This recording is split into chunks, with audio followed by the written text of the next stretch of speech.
छायावाद के बाद हिंदी साहित्य में जिस काव्य धारा का प्रादुर्भाव होता है वह उत्तर छायावादी कविता कहलाती है। उत्तर छायावादी कविता वस्तुतः वह कविता है जो छायावादी काल के बाद जिसकी रचना की गई। इस कविता की विषय वस्तु में छायावादी कविता की विषय वस्तु से कुछ भिन्नताएं हैं। इस कविता में अंतर वस्तु के यथार्थ का बढ़ता दबाव दृष्टिगोचर होता है, संघर्ष की प्रखर अभिव्यक्ति होती है। इस उत्तर छायावादी कालखंड के प्रमुख कवियों में रामधारी सिंह दिनकर, हरिवंश राय बच्चन, माखनलाल चतुर्वेदी, बालकृष्ण शर्मा नवीन, नरेंद्र शर्मा और भगवती चरण वर्मा शामिल हैं। रामधारी सिंह दिनकर उत्तर छायावादी कविता के शीर्ष पर विराजमान हैं। उनकी रचनाओं में उत्तर छायावादी कविता की प्रवृत्तियां प्रमुख रूप से दृष्टिगोचर होती हैं। हरिवंश राय बच्चन ने अपनी रचनाओं के माध्यम से जनमानस को उत्तर छायावादी कविता से साक्षात्कार कराया। उनकी सर्वाधिक प्रमुख कृति मधुशाला जनता में इतनी लोकप्रिय हुई कि उनको उत्तर छायावादी कविता का प्रमुख संवाहक माना जाता है। मधुशाला की पंक्तियां जहां दर्शन समेटे हुए हैं, जहां विचारों को समेटे हुए हैं, वहीं जनमानस को आह्लादित करती हैं, उन्हें एक नई दृष्टि प्रदान करती हैं। उन्हें हालावाद का प्रवर्तक भी माना जाता है। हरिवंश राय बच्चन उत्तर छायावादी कविता की प्रवृत्तियों से प्रभावित हैं। माखनलाल चतुर्वेदी का योगदान भी उत्तर छायावादी कविता में अत्यंत महत्वपूर्ण है।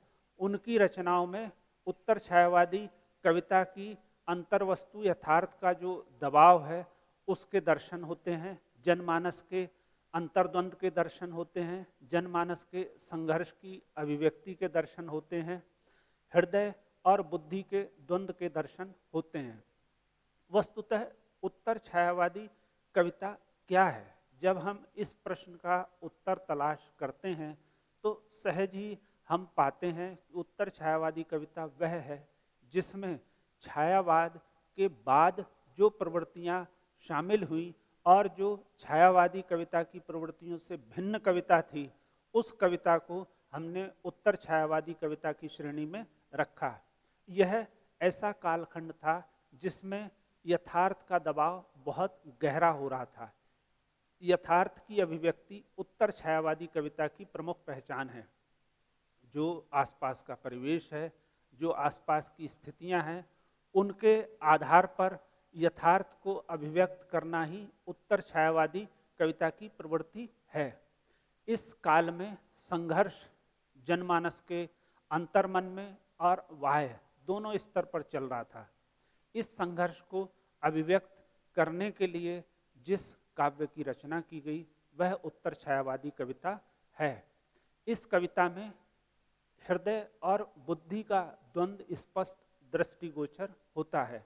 कविताओं ने हृदय की आंतरिक संवेदना को प्रमुखता दी है या बुद्धि को प्रमुखता दी है। जब हम इस पर विचार करते हैं तो पाते हैं हृदय और बुद्धि के मध्य जो द्वंद्व चल रहा था उसको कवियों में कविताओं के माध्यम से अभिव्यक्त किया गया।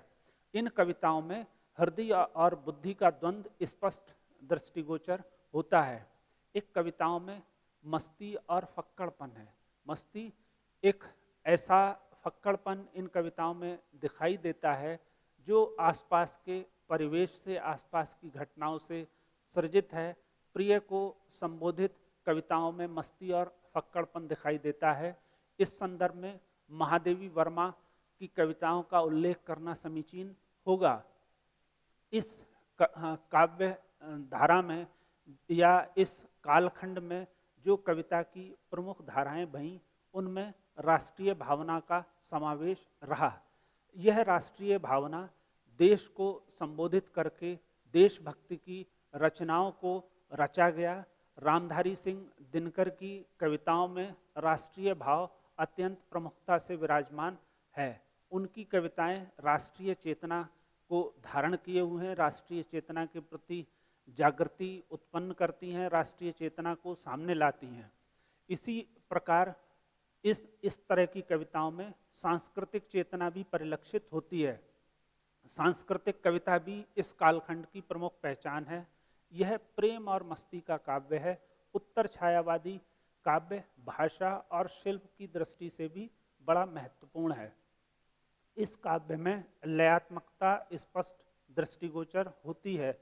हरिवंश राय बच्चन की कृति मधुशाला अपनी लयात्मकता के कारण ही अत्यंत महत्वपूर्ण मानी जाती है। रामधारी सिंह दिनकर की कविताओं में जहाँ राष्ट्रीय भावबोध है, वहीं हरिवंश राय बच्चन की कविताओं में एक राष्ट्रीय बोध भी दिखाई देता है।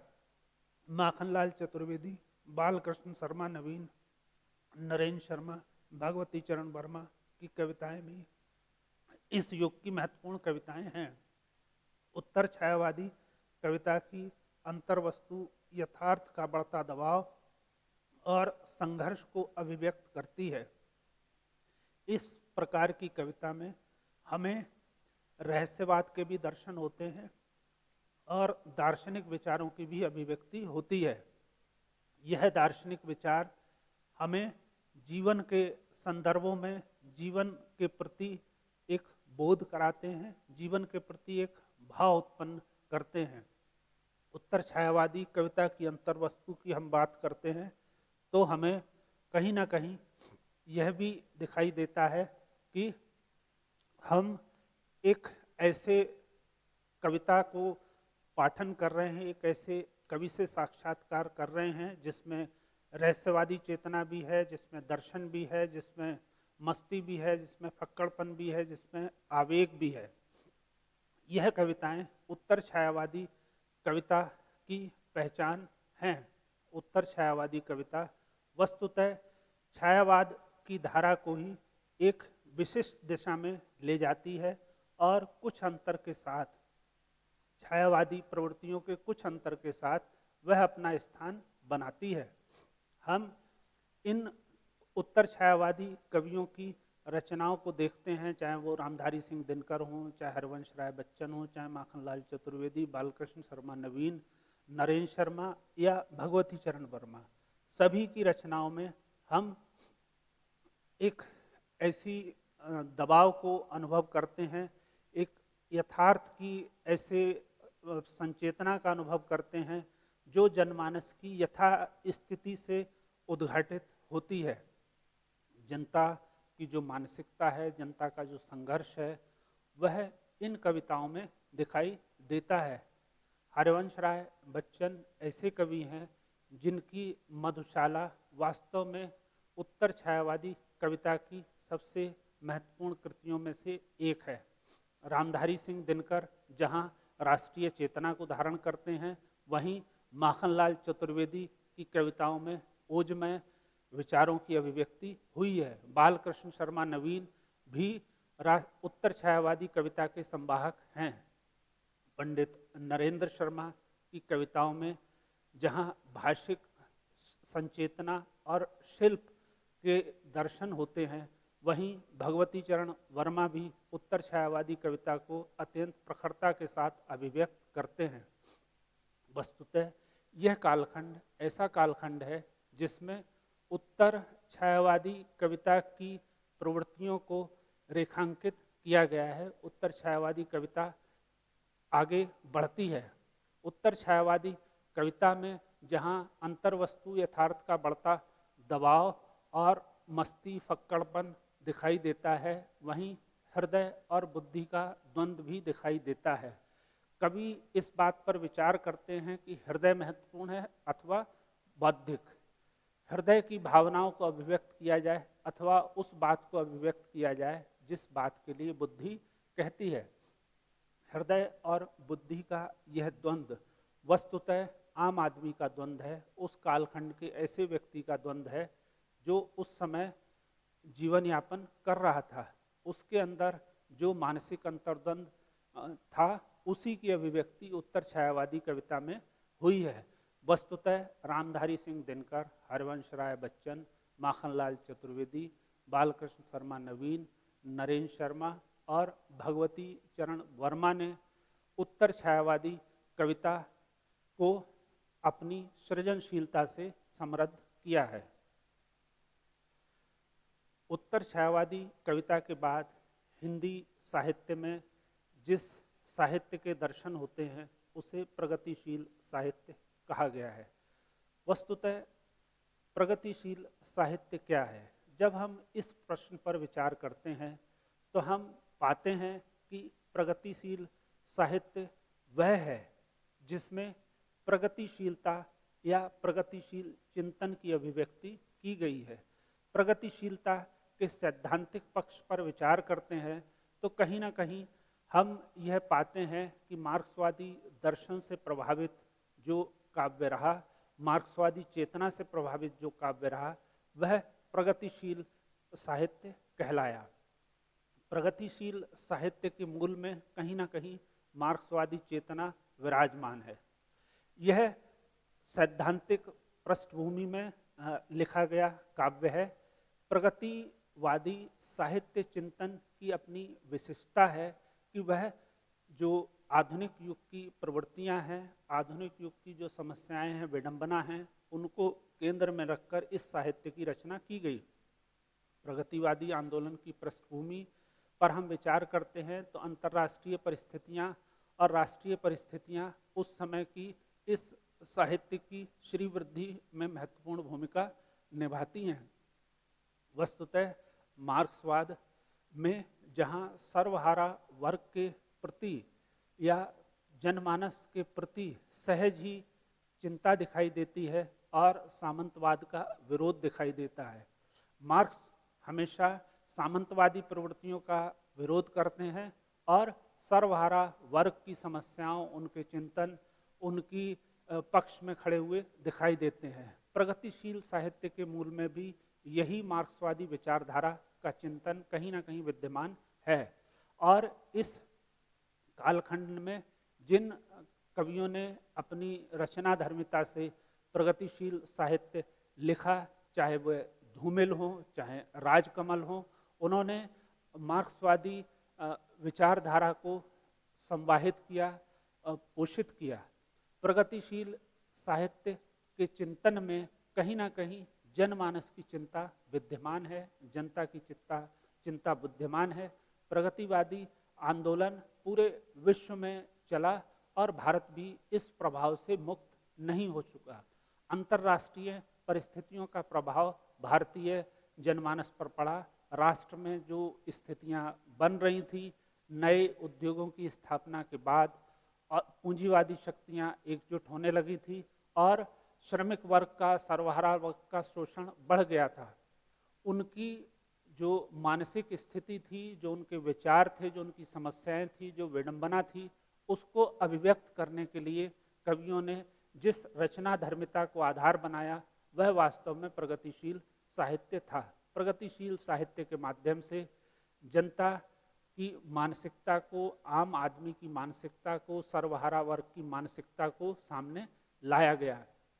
इसी क्रम में प्रगतिशील लेखक संघ की स्थापना की, जिससे सज्जाद जहीर और प्रेमचंद जैसे वरिष्ठ लेखक जुड़े। प्रगतिशील लेखक संघ की स्थापना के साथ ही प्रगतिशील साहित्य की रचना में वृद्धि हुई।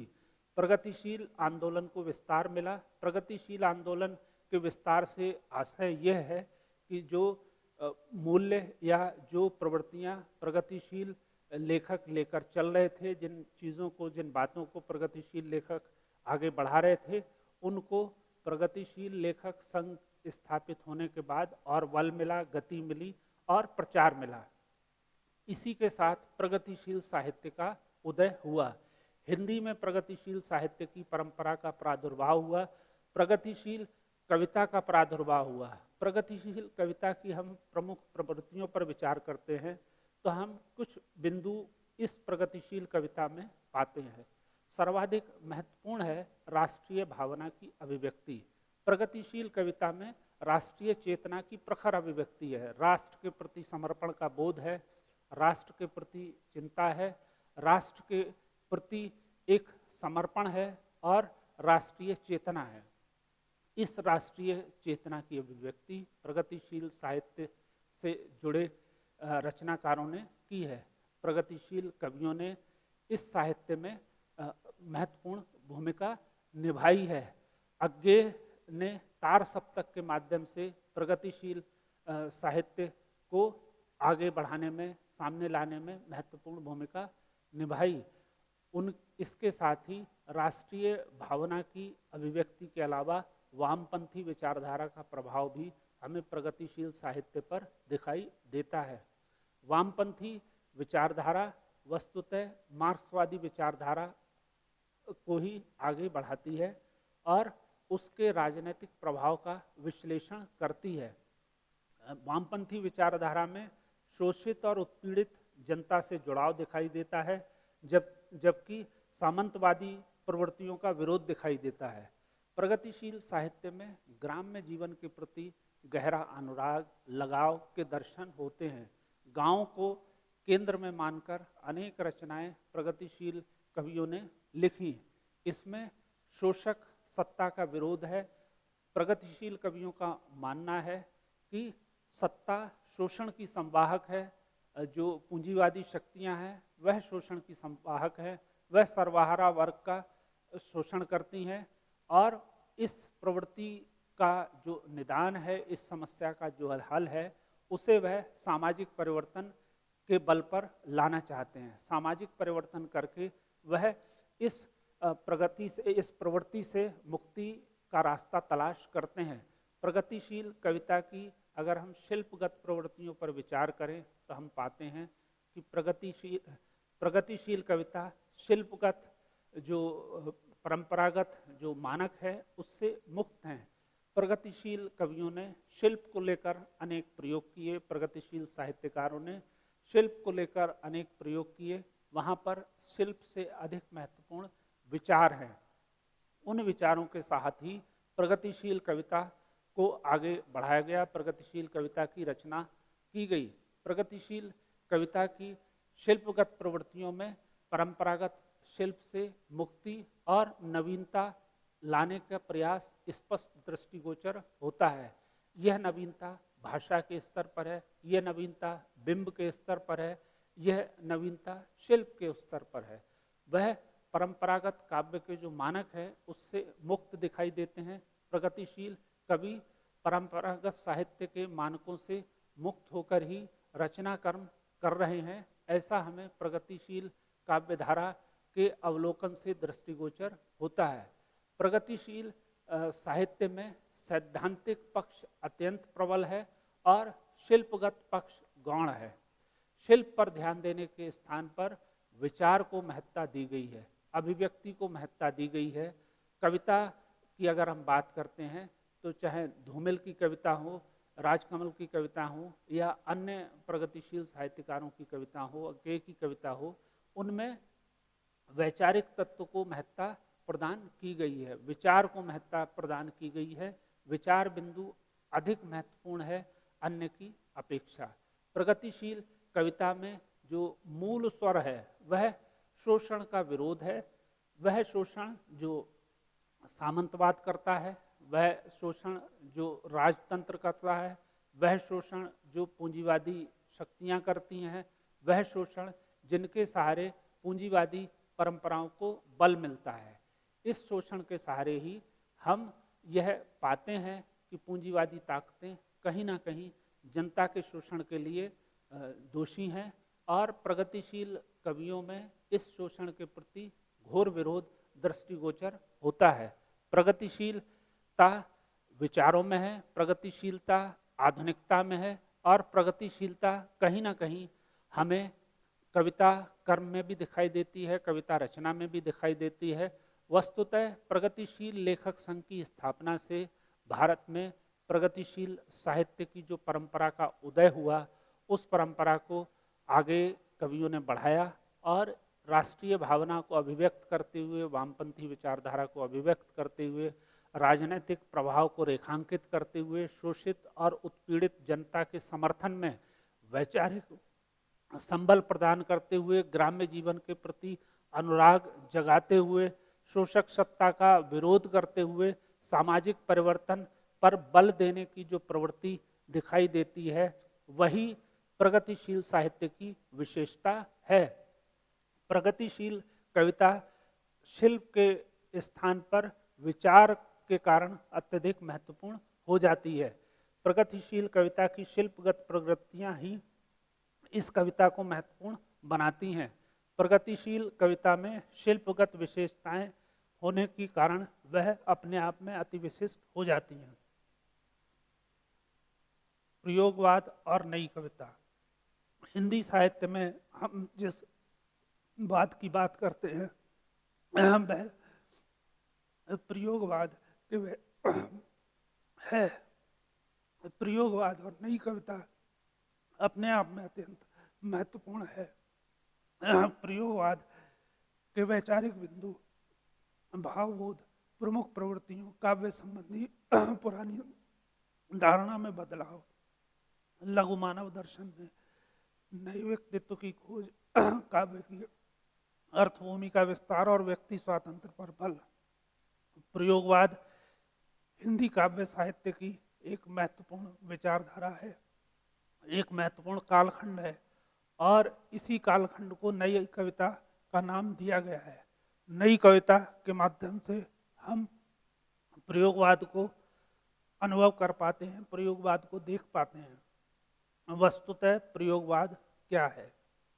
जब हम इस प्रश्न पर विचार करते हैं तो पाते हैं कि प्रयोगवाद एक हिंदी साहित्य में नवीन जीवन दर्शन के रूप में उभरकर सामने आया है। प्रयोगवाद ऐसा वाद है जिसके मूल में प्रयोग की प्रवृत्ति विद्यमान है।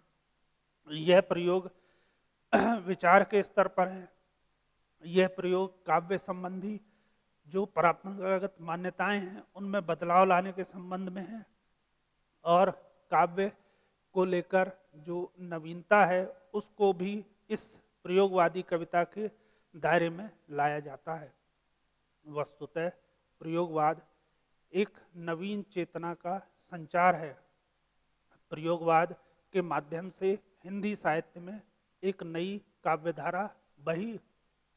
प्रयोगवादी कवियों में हम अज्ञेय का नाम प्रमुखता से ले सकते हैं, जिन्होंने तार सप्तक के माध्यम से प्रयोगवादी कवियों को आगे बढ़ाया। तार सप्तक में भी प्रयोगवाद की प्रवृत्ति दिखाई देती है। इसी के साथ हम प्रयोगवाद को लेकर कुछ बिंदुओं पर विचार करते हैं। प्रयोगवाद का जो पक्ष है वो वैचारिक बिंदु है। प्रयोगवाद के वैचारिक बिंदु अपने आप में विशिष्ट हैं। भावबोध इस कविता की विशिष्टता है। प्रयोगवाद की प्रमुख प्रवृत्तियों में हमें जिन बिंदुओं के दर्शन होते हैं वह काव्य संबंधी पुरानी अवधारणा में बदलाव सर्वप्रमुख है। प्रयोगवादी कवि काव्य संबंधी जो परंपरागत अवधारणा है उसको स्वीकार नहीं करते। वह उस अवधारणा में बदलाव लाना चाहते हैं। काव्य संबंधी जो रचना के मानक हैं उसमें बदलाव की प्रवृत्ति उनमें सहजी दृष्टिगोचर होती है। इसीलिए उन्होंने शिल्प के स्तर पर, भाषा के स्तर पर, विषय के स्तर पर बदलाव लाए और नई विषय वस्तु, नई भाषा, नया शिल्प अपनी काव्य रचना में शामिल किया। इस कविता में लघु मानव दर्शन में नए व्यक्तित्व की खोज प्रतीत होती है। वह एक ऐसे मनुष्य की खोज है जो ऐसा मानव है जो भारतीय जनजीवन का प्रतीक है, भारतीय जनजीवन को सामने लाता है। काव्य की अर्थभूमि का विस्तार प्रयोगवाद की विशेषता है। काव्यार्थ अर्थात काव्य किस भूमि पर रचा जाए, इसके लिए जो परंपरागत सीमित स्थान था उस स्थान का विस्तार किया और काव्य भूमि की विस्तार करने की परंपरा इस प्रयोगवादी कविता में हमें दिखाई देती है।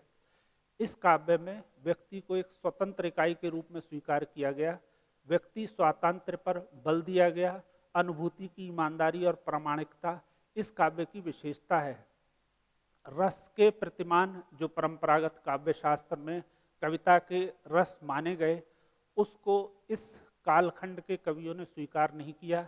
इस कालखंड में वह रस अप्रासंगिक हो गए, उनकी प्रासंगिकता समाप्त हो गई। स्वाधीनता के बाद का जो मोहभंग है, जो मोहभंग की स्थितियां हैं, उनको लेकर भी इसमें ध्यान रखा गया, उस मोहभंग को इस कविता में स्थापित किया गया।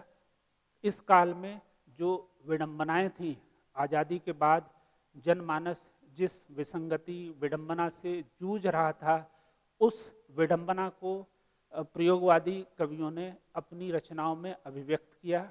अस्तित्ववादी चेतना को प्रमुखता दी, यानी व्यक्ति को एक स्वतंत्र अस्तित्व, या चाहे वह पुरुष हो चाहे नारी हो, उसके अस्तित्व को स्वीकार किया। आधुनिकतावादी स्वर इस कविता की एक अन्य विशेषता है।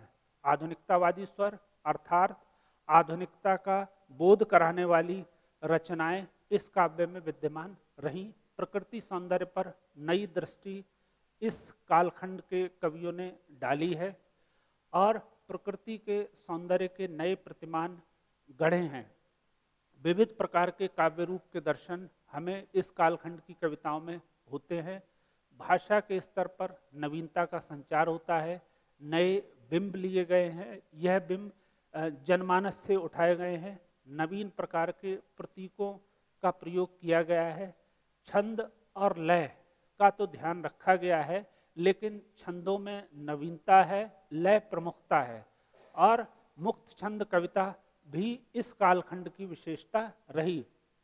जब हम प्रयोगवादी कविता का मूल्यांकन करते हैं तब हम पाते हैं कि वैचारिक बिंदु और भावबोध के स्तर पर प्रयोगवादी कविता अत्यंत सफल है। इस कविता के माध्यम से काव्य शास्त्र संबंधी जो पुरानी अवधारणा थी, उनमें प्रयोगवादी कविताओं ने बदलाव लाया। प्रयोगवादी कवियों ने उनको अस्वीकार किया और लघु मानव की स्थापना, लघु मानव के दर्शन को स्वीकार किया। मनुष्य के एक नए व्यक्तित्व की खोज करने की ललक इस कालखंड के कवियों में दिखाई देती है। इस तमाम प्रयासों से काव्य की अर्थभूमि का विस्तार हुआ और व्यक्ति चेतना को बल मिला। व्यक्ति को स्वतंत्र इकाई के रूप में स्वीकार किया गया। अनुभूति की ईमानदारी और प्रामाणिकता को भी बल दिया गया। जो काव्य शास्त्र में रस की परंपरागत अवधारणा है, जो रस के प्रतिमान है, वो इस कालखंड के कवियों के लिए अप्रासंगिक है। उन्होंने रस के स्थान पर विचार तत्व को सघनता से प्रस्तुत करने पर जोर दिया। स्वाधीनता प्राप्ति के उपरांत जनमानस की जो अपेक्षाएं थी वो पूरी नहीं हो पाई। ऐसी स्थितियां आई, जनता जो सोच रही थी कि आज़ादी के बाद हमारे लिए ये श्रेष्ठ स्थितियां होंगी, वह नहीं हो पाई। तो जो मोहभंग की स्थिति आई, उस मोहभंग की स्थिति को इस कालखंड के कवियों ने अपनी कविता का आधार बनाया। प्रयोग और परंपरा और आधुनिकता का समन्वय इस कालखंड के कविता की विशेषता है। विसंगतियों और विडंबनाओं को शब्दबद्ध करना भी इस कालखंड की एक प्रमुख प्रवृत्ति है। अस्तित्ववादी चेतना इस कालखंड के कवियों में दिखाई देती है। अस्तित्ववादी चेतना यानी व्यक्ति अपने अस्तित्व को लेकर चिंतित है, इसीलिए मैं को रेखांकित करते हुए कुछ रचनाएं लिखी गई जो अस्तित्ववादी चेतना की संवाहक है। आधुनिक काल की जो प्रवृत्तियां थी, आधुनिक काल की जो मानसिकता थी, आधुनिक काल के जो अंतर्द्वंद थे, आधुनिक काल की जो विसंगतियां विडंबनाएं थी, अर्थात उन तमाम को आधुनिकतावाद के माध्यम से प्रयोगवादी कवियों ने स्वीकार किया। भाषा के स्तर पर उन्होंने अनेक प्रकार के प्रयोग किए। जनभाषा को उन्होंने आत्मसात किया। प्रयोगवादी कविताओं की भाषा जन भाषा है, जनता की भाषा है, जिसमें नए बिंब हैं, नए प्रतीक हैं और लय है। परंपरागत छंद में प्रयोगवादी कवियों का विश्वास नहीं है। वह कविता में लय को प्रमुखता देते हैं और नए प्रकार के छंद गढ़ने की लालसा उनके अंदर स्पष्ट दिखाई देती है। नए बिंब ग्रहण किए हैं, नए नए प्रतीकों को उन्होंने कविता का माध्यम बनाया है। प्रयोगवादी कविता में भाषिक स्तर पर अनेक प्रयोग हुए हैं, बिंबात्मक स्तर पर अनेक प्रयोग हुए हैं, प्रतीकात्मकता लाने के लिए कविता में उन्होंने अनेक प्रयोग किए हैं। और इस तमाम दृष्टिकोण से जब हम नई कविता का मूल्यांकन करते हैं तब हम पाते हैं कि नई कविता अर्थात प्रयोगवादी कविता जो है अपने कालखंड की प्रवृत्तियों को आत्मसात करने में, रेखांकित करने में सफल रही है। इसीलिए प्रयोगवादी कविता और नई कविता का इस हिंदी साहित्य के इतिहास में अति महत्वपूर्ण, विशिष्ट और अद्भुत स्थान है।